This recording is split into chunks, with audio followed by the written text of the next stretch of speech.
In the Traders Nation, it's my pleasure to have back with us once again Byron King. Byron, welcome to Traders Nation. How are you today? Oh, I'm doing just great. Good to be with you. Good. By the way, Byron is analyst and editor of Outstanding Investments. We'll give you that website information shortly. And now, Byron, what's going on? The Senate panel probes whether speculators are manipulating prices. Are you kidding me? Gee, do you think so? I mean, financial markets back to the physical commodities. We don't need to trade a barrel of oil or a methane molecule 30 times between wellhead and burner tip. Leaving the price continually higher. And we were actually talking before we got on camera. I asked you how high is oil going to go, and you said really high, 280, 260, whatever. Why is that? Part of the arguments that I have with fundamentalists is that they always want to come up with a number, and analysts have a difficult time coming up with a number because it's difficult to value oil. When you value a stock, for example, you have a number of metrics that you can use, PE, growth, you have all sorts of things. With commodities, the only metric you have is if you take a number of buyers, a number of sellers, you sort of mish them together in the middle, and they sort of decide together what the price is. Now, financial markets back to the physical commodities. We don't need to trade a barrel of oil or a methane molecule 30 times between wellhead and burner tip. That's limits on all U.S. oil traded product? Absolutely not. We have them on some, but large portions not, because in 2000, this Congress said you can trade outside of regulated exchanges. And because of that Enron loophole, which I believe has not been closed for crude oil, there are no speculation limits in these markets that are unregulated. There's markets. Without comprehensive reporting, there will always be room for mischief that is out of the sight of the regulator. Registration and reporting should trigger scrutiny to ensure the good character, integrity, and competence of traders. Failure to comply with these regulations should result in mandatory jail terms. Fines are not enough to dissuade abuse in these commodity markets because there is just so much money to be made that people will keep trying and trying. You have to throw the bad guys in jail. That's the only way you'll get the attention of all the people who know they can make a fortune by manipulating these markets. Dubai Mercantile Exchange is opening a sour crude contract. Let's start at the top level. What does this mean to the oil market? Well, it has the potential to change things very dramatically. This new exchange, the Dubai Mercantile Exchange, has been in the works for a long time. The success of this new exchange is by no means set in stone.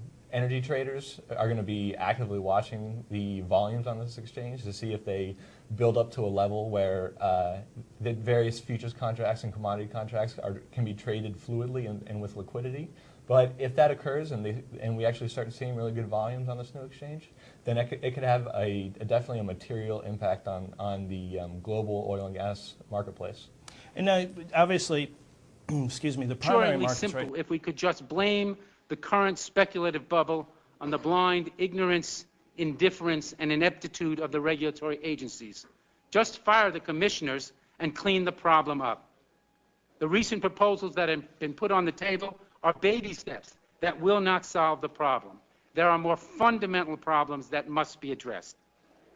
We have made it so. Klobuchar said, we passed the Enron loophole. I hope it's enforced.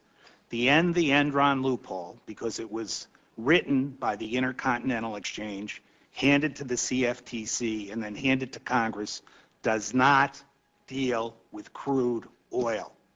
By its language, it appears to deal with crude oil, but the CFTC has announced it will not use that to bring unregulated crude oil markets under United States regulatory control.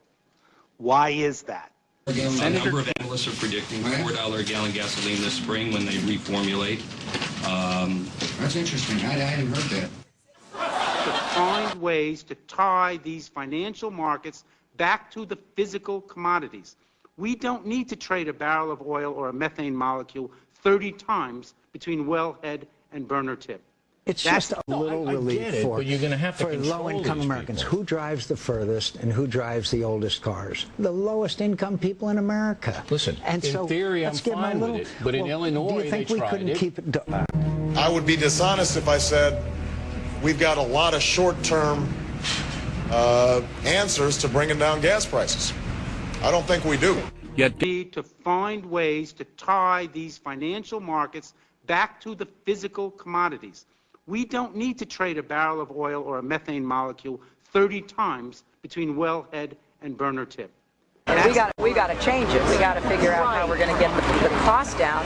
And there's a couple things we can do. We should be investigating. You see, I think there's a lot of market manipulation going on. I think that there has been too many unexplained price spikes, and go from where we were to where we are today, even with all the other things that have happened, it doesn't really add up.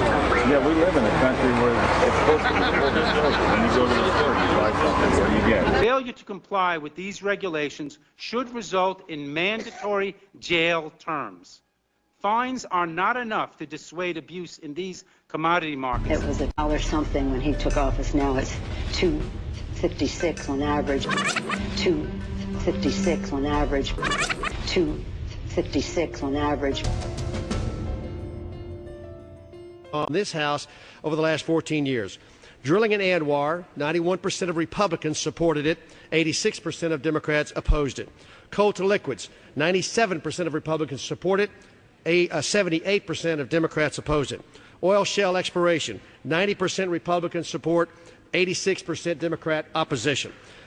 Drilling on the Outer Continental Shelf, 81% of Republicans support it, 83% of Democrats oppose it. Increased refinery capacity. Republicans support that by 97%. Democrats oppose it by 96%. Madam Speaker, I ask financial markets back to the physical commodities. We don't need to trade a barrel of oil or a methane molecule 30 times between wellhead and burner tip. That's